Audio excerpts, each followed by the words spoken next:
Find details about a new Oklahoma law that requires a biological sex affidavit for public school students to participate in sports. Plus, the latest on a right to film police while they're working in Kansas and Oklahoma. President Biden holds a meeting with the president of Mexico at the White House. I'm Mallory Rivera in Washington with more details on those talks coming up. Thank you for joining us tonight. I'm Jordan Abbey. A court of appeals has ruled that the First Amendment gives bystanders the right to record law enforcement while they're out in the field working. KOAM's Jalen Banks catches up with some people this new ruling directly impacts. The 10th Circuit Court that oversees both Oklahoma and Kansas assures that people have the First Amendment right to record law enforcement while they are working.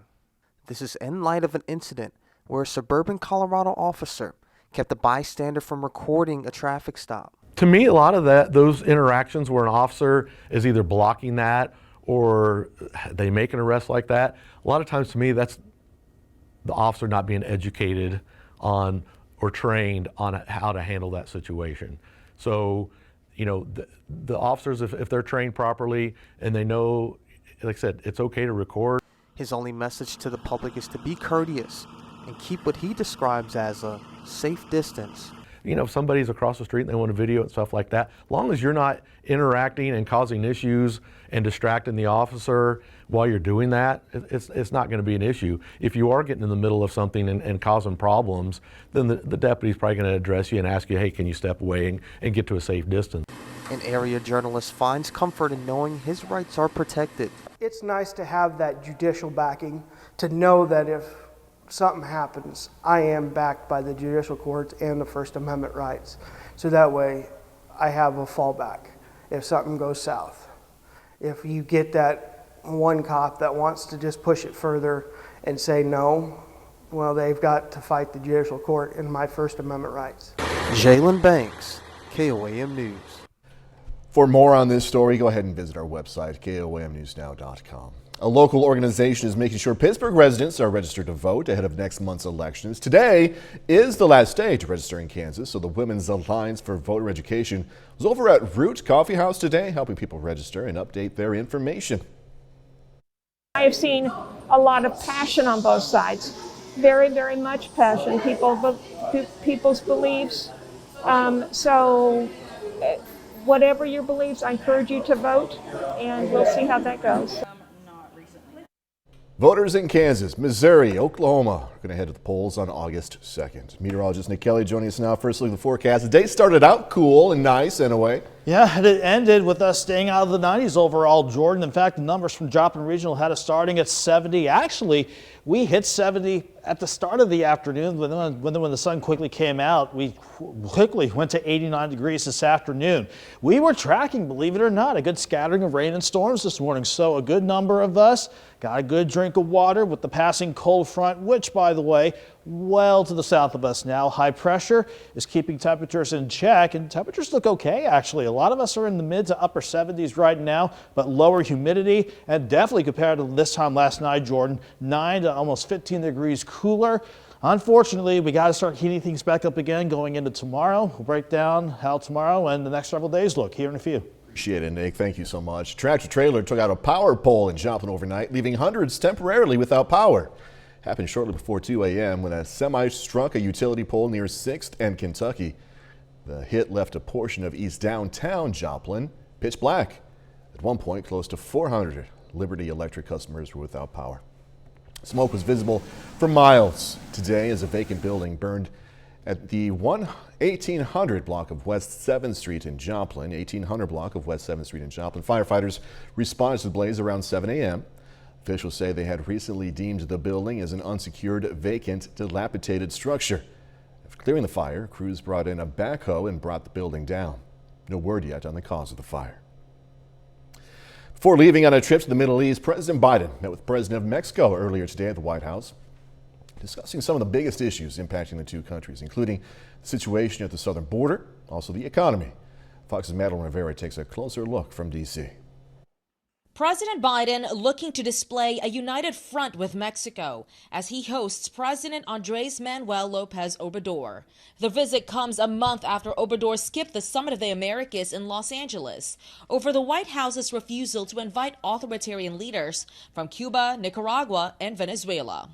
On many occasions, we've been able to coincide and we've been able to work together as good friends and true allies. Migration was a key topic in Tuesday's discussions as the number of illegal crossings surge. Obrador is pushing the U.S. to allow more skilled Mexican and Central American workers to relieve the U.S. labor shortage and perhaps ease inflation, an issue President Biden says he's working on. My administration is leading the way to creating work opportunities through legal pathways.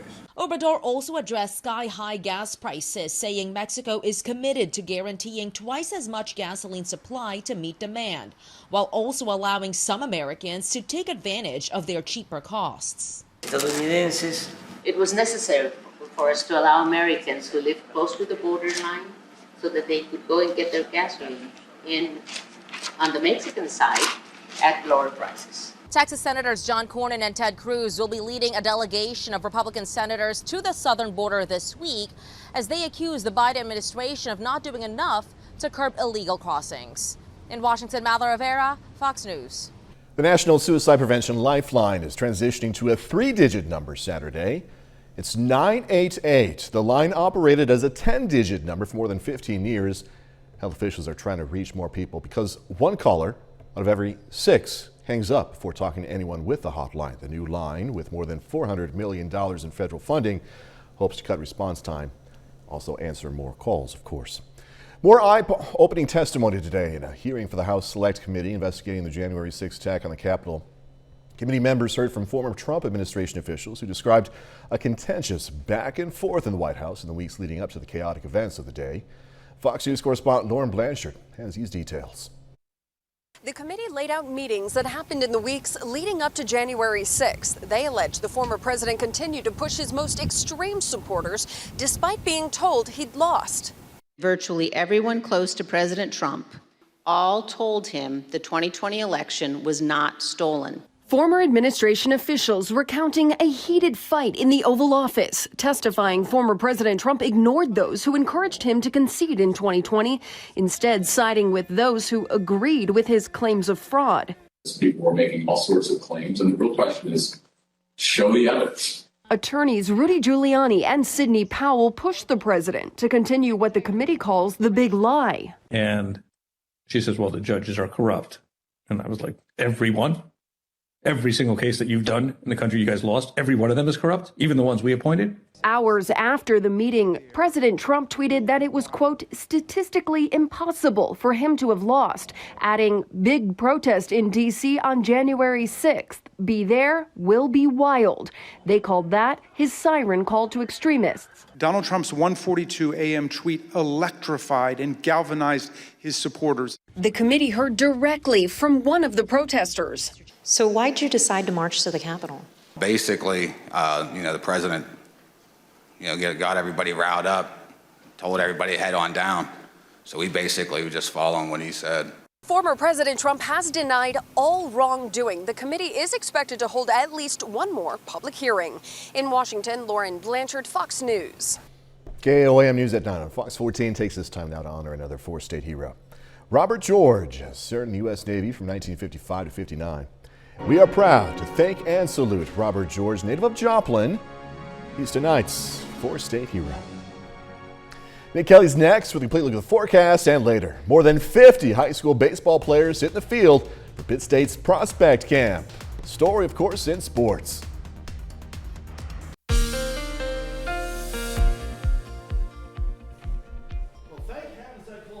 On through as advertised. Before it brought in some slightly cooler and drier air, it actually gave some areas north of I-44 a good scattering of rain and thunderstorms, something that we have not seen a lot of in quite a while, and we'll certainly take it given The only potent storm we got out of that batch was one lone severe thunderstorm warning for Bourbon County before sunrise this morning. But the rain amounts, you can see the big bullseye in southeast Kansas, but area-wide, just 0.3 of an inch. You can see how the rain pretty much started to fall apart as it neared the I-44 corridor. But actually, there was so much rain over Wilson County, for example, that earlier today, you had an aerial flood warning. It was amazing to pick up on that much rain in just a short period of time.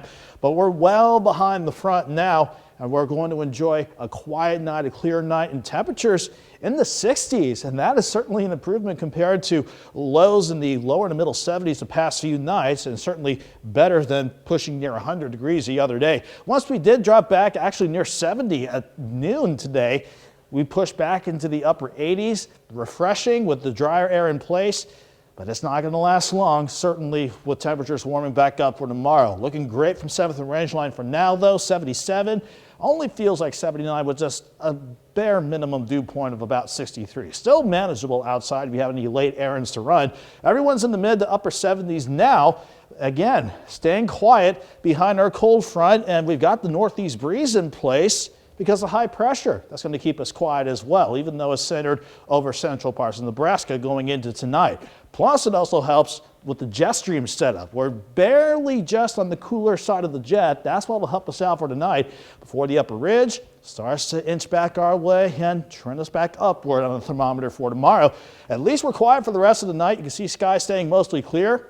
Let's enjoy tomorrow morning's lows in the mid 60s, because with the same dry air in place, even though it allows us to cool down quite a bit, look at how fast we go into the mid to upper 80s at noon tomorrow with that light breeze, and then back in the lower 90s for highs. But again, I'm expecting the humidity to stay at least relatively low, so it shouldn't feel sluggish outside. 64 in the morning, 88 by noon. Let's say highs around 93 for your Wednesday afternoon. We'll drop back near 70 with mostly clear skies again, but the returning southerly wind means temperatures even hotter for your Thursday. I'm expecting highs to push into the mid to upper 90s. Certainly another indication that that upper level ridge out west wants to push us close to 100 by Friday and Saturday. But you can see how along the passing northwest flow of the jet, we'll have to watch a frontal system as well, and all these different waves that want to try and come at us. With the way this setup is looking, not only could that bring additional rain chances our way for Friday, Saturday, and Sunday, but keep us in the 90s going into early next week. 93 tomorrow, 96 Thursday, upper 90s to 100 Friday and Saturday. And if the early next week forecast holds, Jordan will at least keep highs in the mid 90s to start the week out. You said it right. This morning was refreshing. Yeah, certainly we needed the rain. It was about time at least some of us got it. See you in a little bit. Nick Kelly, thanks so much. Coming up, Walmart in Pittsburgh selling a parking lot pole that gained online celebrity status. Take a look at this picture behind me, okay? Now, this next story isn't about the people that you're seeing in the picture. Isn't really about Walmart either. It's really not about Walmart when you think about it. A notorious Pittsburgh parking lot pole has found a new home. KOAM's Amber Jenkins spoke to its new owner. An infamous pole in the parking lot of a Pittsburgh Walmart has been sold for a good cause. Many drivers have experienced the pain of the pole, and now Walmart has sold it to raise funds for children. Give away the pole to the highest bidder at a silent auction. I reached out to them and said, hey, we've got probably a case of shirts that if it's, if they can help you out, you can, more than welcome to them. And went ahead and put my bid in when I offered that, and got a phone call a couple days later that I won the poll.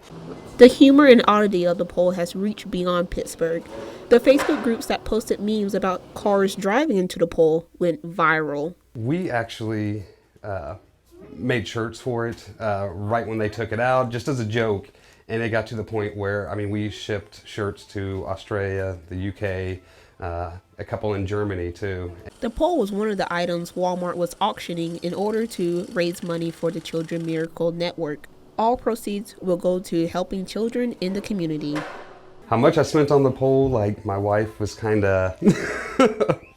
I just had to keep explaining to her it's for charity, and, we get a good laugh out of it, so... The Pittsburgh pole is infamous for the numbers of drivers hitting it, but the pole did more than damage cars. It brought a community together with laughter. And it's actually kind of strange how it brought people together, and with the Corona and all that, it's kind of nice to have that, that comedy and, just something to take your mind off stuff. In Pittsburgh, Amber Jenkins, KOAM News. That poll kind of reminds me of Funny Farm with Chevy Chase, Mailbox. Some of you know what I mean. Pittsburgh Poll is going to start its tour, moving from different local businesses soon. Still ahead, new fears over COVID-19 restrictions possibly returning. The White House says it has a strategy to contain the latest COVID subvariant. I'm Charles Watson in Atlanta. I've got the details coming up. Tops Supermarket in Buffalo, New York, where the 10 people were shot and killed back in May, is going to reopen to the public Friday morning. The company announced a small gathering is going to take place Thursday to honor the shoppers and employees who were killed and injured in the mass shooting. Since the tragic incident, the store has been fully renovated. The alleged teenage gunman is facing murder, hate crime, domestic terrorism charges, among others. He has pleaded not guilty. If convicted, he could face a life sentence without parole. As the spread of the COVID-19 BA.5 subvariant accelerates, the White House is unveiling a new strategy to fight it. Fox News correspondent Charles Watson has more from Atlanta. It's a new strategy for a new strain as the BA.5 Omicron subvariant spreads quickly across the country. The White House is unveiling a new plan to contain it, focusing heavily on vaccines and treatments, saying those tools can prevent serious illness and death, even as BA.5 proves to be more contagious and difficult to detect than its predecessors. Vaccines remain our single most important tool to protect people against serious illness, hospitalizations, and death. The CDC says BA.5 now makes up about 65% of new infections, and that number is growing quickly, causing COVID hospitalizations to double since April, though deaths have remained steady around 300 per day. Health officials now doubling down on masking recommendations, especially on planes, trains, and buses, announcing the release of 400 million N95 masks from the national stockpile. CDC recommendations have been and continue to be to mask in our public transport corridors. So in our airports, in our airways, on our trains. But after more than 2 years of pandemic, some folks say they're done with the mask and vaccines, while others, including some doctors, are criticizing the new approach, saying it could be used to reimpose mandates they claim didn't work the first time. Stop with all of the restrictions that have had an enormous backlash. The mandates don't work. We're now averaging about 130,000 new COVID cases in the U.S. every day, the highest number since February. In Atlanta, Charles Watson, Fox News. So it turns out many movie theaters are enjoying sales of good old days before the pandemic. Gonna check out some numbers next. A good story right here. More people are going out to the movies, enjoying themselves. Summer box office sales are close to pre-pandemic levels. According to theater operators, customers are spending more on tickets themselves, also on concessions. Recent blockbuster releases like Top Gun, Maverick, and Minions: The Rise of Gru helped bring in around $240 million for this weekend's domestic box office. This box office season in the U.S. and in Canada is down only by 12%. That's good news because it's compared to the summer before the pandemic. Take a look at this. Man, getting a breathtaking new look at the universe. NASA releasing the first images from its James Webb Space Telescope, the most powerful space telescope ever. The space agency says these images show the most comprehensive view of the universe ever seen. The Webb telescope was launched on Christmas Day from a spaceport in South America and observes the mysteries of the universe through infrared light. Yet another humble reminder of how much more is out there besides us, right? 30 more minutes, news, weather, and sports coming your way. Sports are often known for bringing people together, but an Oklahoma bill on public school sports is causing controversy in the state. I'm Bella Line with more on the story. Plus, going to tell you about a new detour many Pittsburgh drivers are going to need to take because of construction. Oklahoma schools have started enforcing a new state law that puts restrictions on sports participation in public schools. KOAM's Bella Line has more on this story. Oklahoma House Bill 4245 was first introduced by Republican representatives in January of 2022. The bill coincides with the Save Women's Sports Act. It is now law that biological sex affidavits are required to participate in sports for the upcoming activity season, When Governor Kevin Stint signed the bill in March, legislators that voted for the bill showed up to express their support. I will always try to preserve and protect the rights of women and honor all of the things the women that our state have done before us so all of us can be here. 5 decades of Title IX is going to be very quickly undone if we allow just a few biological males to come in and start taking the medals and taking the ribbons. As schools in Northeast Oklahoma have began announcing the requirement, many mixed opinions have stirred up. Not only are they not accepted and safe at home, but they go to school and they're not safe or accepted there. And that just further shows that they're not accepted, that they are discriminated against. This entire bill goes against Title IX. Title IX was put in place and it does not allow sexual discrimination of any kind. We're going to have to do this. We're going to abide by the law, but I do think it's just a little bit too much and it's overreach on behalf of our legislators. In Oklahoma, I'm Bella Line, KOAM News. Of course, parents and students in Oklahoma public schools can contact their school district to find out more information. If you're a teacher looking to work with children with disabilities, now may be your chance. Thanks to a new certification path in the state of Missouri, the Joplin School District now looking for a broader range of applicants for paraprofessionals. Previous certification required 60 hours of online schooling to become certified, but now certification requires only 20 hours of online training. We have had some difficulty filling the vacancies in the district since the pandemic. We have been working to improve the pay for paraprofessionals. Our Board of Education has approved a pay raise, so we're hoping that addresses some of those vacancies that we have currently, and we're excited to start the new year, hopefully with these vacancies filled. The school district is actively seeking to hire 31 paraprofessionals for the upcoming school year.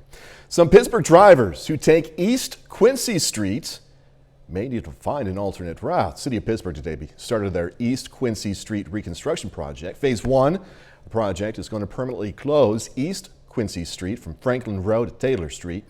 Traffic on East Quincy between Franklin Road and Free Kings Highway is going to be limited to local traffic only. Rouse Street will also be reduced to 2 lanes on north and southbound lanes.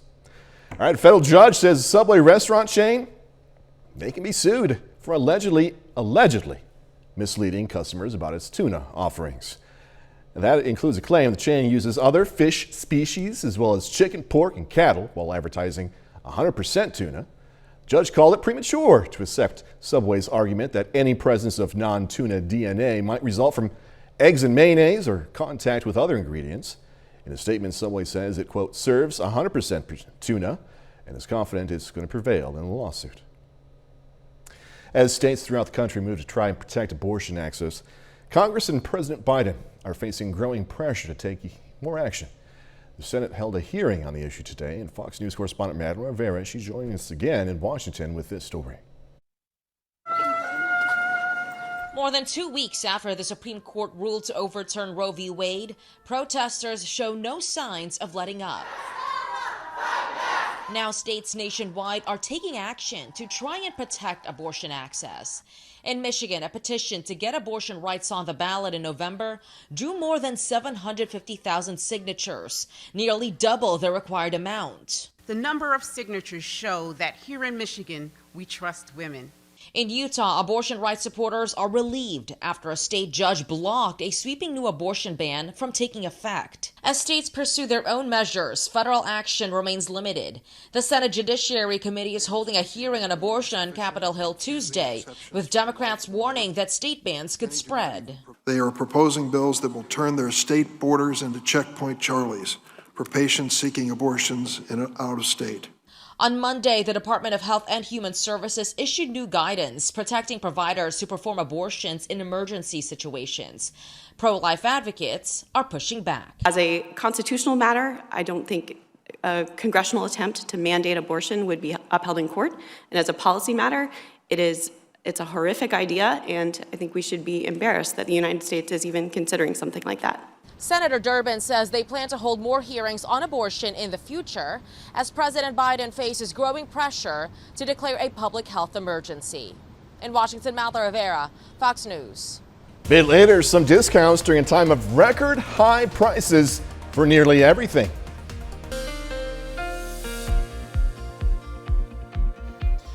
It was certainly nice that the cold front came on through as advertised today, because not only did it allow temperatures to top out in the 80s today, whoop, didn't mean to jump ahead on the graphic there, but it did bring in something that we have desperately needed for quite some time now, a decent scattering of rain and thunderstorms. Certainly more prevalent on the Kansas side and in southwestern Missouri north of Interstate 44.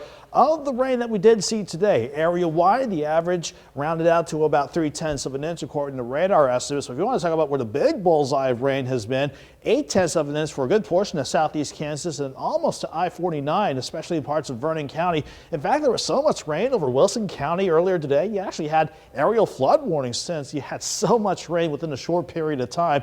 But all those rain chances cleared out as we got into this afternoon. Eventually, we went from a lot of clouds this morning to partly to mostly sunny skies this afternoon, and we're going to keep things nice and quiet, which is exactly how we're looking right now from 7th and Rangeline. We're at 77 and jumping, still warm, sure, but at least it's not unbearable outside. Even with the dew point of 63, it only makes it feel like 79 degrees. Unfortunately, we got a little bit more dry air coming in throughout the night. That means temperatures right now, most of us in the mid to upper 70s. We'll drop back into the 60s tonight, which will be very nice before the thermometer heads back up again starting tomorrow afternoon. Let's break down our surface map setup. The front that came on through well to the south of us now. Here's our area high pressure at the surface over the Nebraska-Kansas line. That's what's keeping that northeast breeze and allowing more dry air to come in to give us a nice start to the day ahead. Upstairs, briefly back on the cooler side of the jet before the upper levels want to build the upper level ridge back in here. That is going to be the sure sign that the summer heat is ready to return once again. At least we're looking great for tonight. Mostly clear skies. Eventually, everyone dropping back into the mid 60s. And even though we keep things looking nice during the day tomorrow under mostly sunny skies, even with the breeze out of the east and northeast at times, it's a light breeze and with dry air, that is going to allow temperatures to heat up fast. After we start at 64, we'll push near 88 by noon and then top out around 93. But again, the humidity stays relatively low, so it won't feel sluggish if you're going to be out and about during the day tomorrow. We'll drop back into the upper 60s to near 70 Thursday morning, keeping skies quiet, but back into the mid, if not upper 90s as we head into Thursday afternoon. Friday and to start the weekend out, here's that upper ridge trying to build back in, but I want to watch for a weak disturbance along the jet and at the front at the surface that could try to come at us Friday, Saturday, and Sunday. That could give us some additional rain chances that we could certainly use, but look at how all these upper level waves want to keep the ridge just to the west of us. If that setup holds for early next week, we might be able to dodge triple-digit heat to at least start next week out. In the short term, though, let's go 93 tomorrow, 96 Thursday, 98 Friday. May have to push 100 by Saturday, Jordan, but we should be able to go back at least into the 90s so that at least we're not melting in the summer heat by early next week. It's going to be so nice going home tonight after work. 68 degrees. Windows down, maybe the windows open for tonight, which can't hardly do in a July night. No. Nick Kelly, thanks so much. Firefighters across several states battling multiple wildfires in an already busy wildfire season. Now, as the large blades burns through one of our national parks, there are increasing efforts to save some of our national treasures. Fox News senior correspondent Claudia Cohen has more from Yosemite National Park. This is fire year 2022. There's been a tremendous amount of fire already in the western United States. Multiple wildfires continue to consume thousands of acres across the western U.S., prompting large-scale evacuations, destroying homes, and leaving charred land behind. We were able to save houses, but not able to save it from escaping up the canyons. In Utah, resources are stretched thin as crews work to contain several fires burning across the state, consuming more than 13,000 acres over the last few days. Officials worry that those limited resources, coupled with dry conditions and temperatures nearing triple digits, will only make the firefight more difficult. As conditions continue to deteriorate, it gets harder and harder to catch those fires. Around the clock, more than 500 firefighters are making progress on the Washburn fire in Yosemite National Park, battling high heat, steep, rugged terrain, and a thick haze blanketing the sky. With thousands of acres already burned, Concern grows over the spreading fire and the threat to the giant sequoias. A sprinkler system has been set up to protect the historic trees. These are old growth trees that have been around for years and years.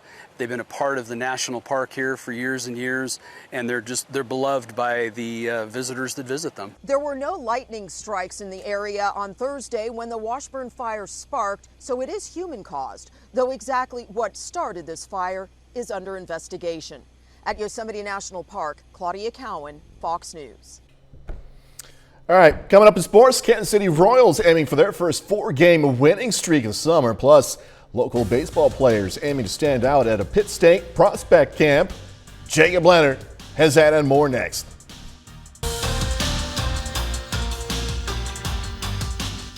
Well, the Joplin Outlaws hit the field tonight for the first time since the Mink League All-Star break. The Outlaws host 2 games against the Chillicothe Mudcats, finishing a suspended game before playing their regularly scheduled game. The Joplin won the first one 17-7. So game 2, Outlaws try to stay rolling right now. They're in the top of the 5th inning with Joplin trailing 6-4.